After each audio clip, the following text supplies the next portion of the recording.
A digitalização tomou conta das nossas vidas, de tal maneira que se tem noção que já está a produzir alterações na forma como, em termos gerais, os humanos percepcionam o mundo e, em termos mais particulares, transformam a relação daqueles com os bens culturais. Se é certo que a cultura é produto humano, também não é menos correto afirmar-se que os humanos são produto da sua cultura. Esta é algo cujo papel é de tal forma relevante que não é raro ouvir-se dizer que sem cultura a humanidade perderia muito da sua racionalidade. A cultura é o alimento do espírito, mas também um elemento essencial para provocar momentos de alienação decisivos para o equilíbrio psicológico de todos nós. É neste contexto que importa refletir sobre a recepção do bem cultural após o desaparecimento do digital. Não se deve estranhar tal coisa, uma vez que a cultura não é imune às mudanças tecnológicas e, sendo assim, acompanha as transformações sociais, ou não fosse ela, um espelho da sociedade. A desmaterialização, isto é, a essência da digitalização, provoca uma perda de contacto com o bem. A coisa física está a ser substituída pela desmaterializada, pela incorpórea. Hannah Arendt considera que são as coisas que fazem com que a vida humana seja estável, ao lhes conceder uma base, um apoio, um verdadeiro sustentáculo. Esta ruptura na maneira como os bens culturais são recepcionados conduziu ao surgimento de um novo ser humano. A digitalização permite o acesso em qualquer altura e em qualquer lugar aos mais diversos bens culturais. Pense, a esse respeito, na importância que um dispositivo como o smartphone tem para essa situação. Nesta lógica de raciocínio, Byung-Chul Han considera no livro No Enxame, Reflexões sobre o Digital, que, e passo a citar, arrastamos-nos na esteira do digital que, sob a decisão consciente, muda completamente o nosso comportamento, a nossa percepção, a nossa sensação, o nosso pensamento, as nossas formas de convivência. Hoje, embriagamos-nos com a tecnologia digital, enquanto somos incapazes de avaliar plenamente as consequências da nossa embriaguez. Fim de citação. Esta consideração é reveladora do perigo que a digitalização carrega em si, ao contribuir para a recepção errada do bem cultural ou, por exemplo, de colaborar para que não exista a noção da necessidade da sua preservação. O bem cultural, no mundo digital, não sofre desgaste, está sempre belo. Por outro lado, é através da digitalização que se passa a ter acesso à aquisição de produtos culturais provenientes da industrialização cultural, como livros ou registros musicais, mas também, por exemplo, dos bens mais ligados às comunidades locais e provenientes do artesanato. Todavia, como se tem verificado a diferença na recepção de um bem cultural antes e após a digitalização? Considere-se a televisão como o primeiro bem cultural a ser alvo de atenção. A sua recepção foi feita através de um aparelho desenvolvido para esse fim, o televisor. Este, ao longo dos anos, foi melhorando a sua qualidade de imagem e de som, alargou o leque de dimensões do ecrã e geralmente os conteúdos ministrados pela televisão eram vistos na sala das casas.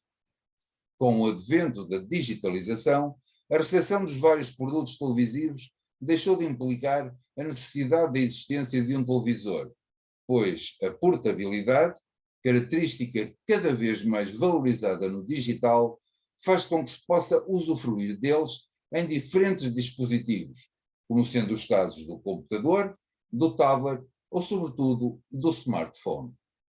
Como tal, o bem cultural é agora recepcionado num ecrã de menores dimensões, o que altera aquele por completo. A criação, por exemplo, de filmes já não é pensada para ser recepcionada num televisor, muito menos em uma sala de cinema. Atualmente, o que importa não é produzir imagens que inebriem o espírito do consumidor final, muito menos proporcionar-lhe uma experiência sonora inesquecível.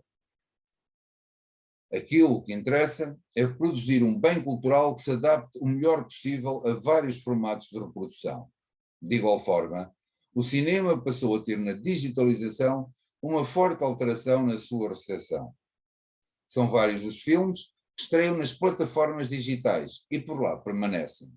O mesmo também se pode dizer de diversas séries de distintos géneros. A sua digitalização criou uma nova forma de as ver.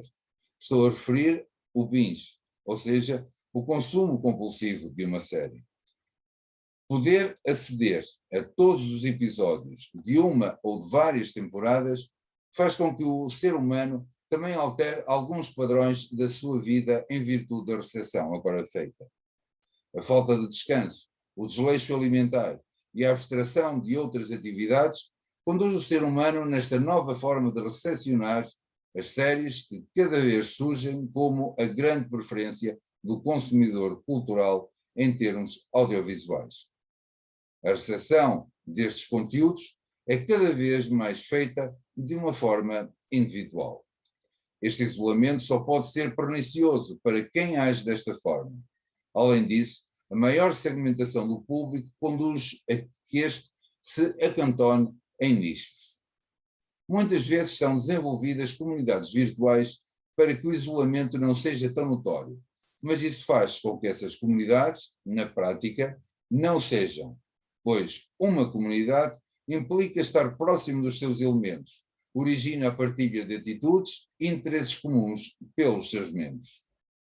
O que na prática acontece é que o consumidor saltita de comunidade em comunidade sem chegar a aprofundar os laços que dão sentido a essa ligação. É a tal noção de modernidade líquida defendida por Zygmunt Bauman, a qual considera que se vive num tempo sem referências. Ignorando o aprofundamento dos assuntos e com a ausência de algo palpável, de algo que consubstancie a própria existência humana. No que respeita à música, esta apresenta uma semelhança com a forma como era recepcionada até aos anos 70 do século passado. A importância da canção única, do single, relativamente ao valor que passou a ser dado à criação de um álbum, é hoje uma realidade. A aquisição ou audições de canções é feita de forma avulsa. A música é um exemplo paradigmático da transformação digital. Se inicialmente foi o suporte que se alterou e se minimizou através da passagem do vinil para o CD, agora, tal como aconteceu no audiovisual, é a desmaterialização do bem cultural que assinala de forma inequívoca a nova realidade. A canção passou a ser um ficheiro MP3, que nem obriga a que esteja alojado no nosso dispositivo, em virtude de inúmeras vezes estar armazenado no espaço virtual da cloud. A propósito disso, Anne afirma que, e passo a citar, a digitalização desreifica e descorporiza o mundo. Também elimina as recordações. Em vez de guardar recordações, armazenamos enormes quantidades de dados. Fim de citação. Além disso, o autor salienta que, e passo a citar, a posse interioriza-se e fica carregada de conteúdos psíquicos. As coisas na minha posse são repositórios de sentimentos e recordações. A história que se sedimenta sobre as coisas devido a um uso prolongado confere-lhes um valor sentimental. Ou seja, à semelhança do pensamento de Arendt, referido anteriormente, para Anne, a existência da coisa física, daquilo que é palpável e está ao alcance da vista, ajuda a tornar a vida mais estável. E isso é particularmente importante numa altura como a de agora, em que as referências para o nosso cotidiano continuam progressivamente a desaparecer. A este respeito, recorre-se o pensamento de Gilles Lipovetsky, referente à importância dada à leveza. Para que ter bens culturais corpóreos se pode ter uma quantidade infinita deles armazenada por via da digitalização? Para qualquer lado, se pode transportar uma quantidade gigantesca de dados, de informação. Contudo, isso não significa mais conhecimento. Significa, sim, uma enorme quantidade de informação, mas que, de acordo com Hahn, não provoca recordações. Se assim é, a vida é cada vez mais uma viagem sem referências. Por falar nelas, Confesso que gosto sempre de ver os livros e os discos que as pessoas têm em sua casa e constato que o número daqueles bens é cada vez menor. E se pergunto se tem isso no formato digital, a resposta é positiva, mas poucos nomes conseguem dizer sobre, por exemplo, algo que tenham lido ultimamente. Por seu turno, sabem dizer o volume de informação que possuem relativamente a filmes, livros, música, etc.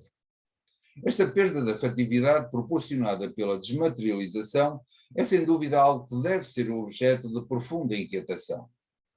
A despreocupação, a falta de interesse pelo bem cultural é gritante à medida que o tempo passa, e temo que tal situação acarrete danos irreparáveis nas gerações vindouras. Atente-se no caso do livro. Este passou a ser lido num ecrã e nunca manuseado. Tornou a sua leitura completamente distinta face ao que se verificava. Não é só o movimento de vista que passou a ser em Z e não em diagonal, como até então acontecia. É principalmente a possibilidade que o hipertexto proporciona. Todavia, é muito fácil o leitor começar a ler um livro e, passado pouco tempo, estar a despender toda a sua atenção em outras leituras proporcionadas pelo hipertexto. Além disso, o poder de concentração é menor.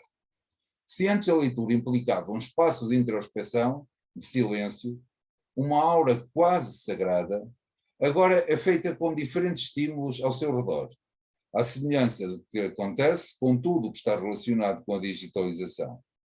Faz falta esse tempo de recolhimento, mas enquanto o ser humano considerar um desperdício numa sociedade hiperativa, a assimilação do bem cultural será feita de forma deficiente e, sendo assim, com riscos ainda por se conhecer.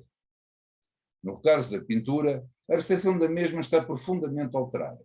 A contemplação da obra, ou seja, o olhar demorado sobre ela, é cada vez menos existente. A velocidade do cotidiano assim o provoca. Hoje observa-se a pintura num ecrã, por exemplo, em visitas virtuais a museus que destroem toda a relação que se pode ter com ela. A dimensão da obra não é possível de percepcionar ao olhar-se para um ecrã, tal como a intensidade da cor, a textura das pinceladas, etc. Presentemente, vive-se numa sociedade que sobrevaloriza a imagem, e esta é cada vez mais distante da realidade. O trabalho de edição torna a fotografia uma visualização distante da realidade, o que pode desencadear sensações menos boas em quem deseja conhecer pessoalmente o local ou o monumento fotografado. Apesar disso, a digitalização é uma forma de dar a conhecer os espólios de diversas instituições culturais ou as exposições temporárias que nelas se realizam. No que respeita ao teatro, creio ser este um dos bens culturais menos afetados pela digitalização. O seu consumo implica a presença física no local. Ver teatro presencialmente não tem nada a ver com assistir a uma peça num dispositivo digital. É uma arte que necessita do público bem perto e este precisa de se embrenhar na peça, o que muitas vezes acontece pela importância que o desenho de luz tem no conjunto geral. Por fim, resta referir o desenvolvimento das plataformas digitais.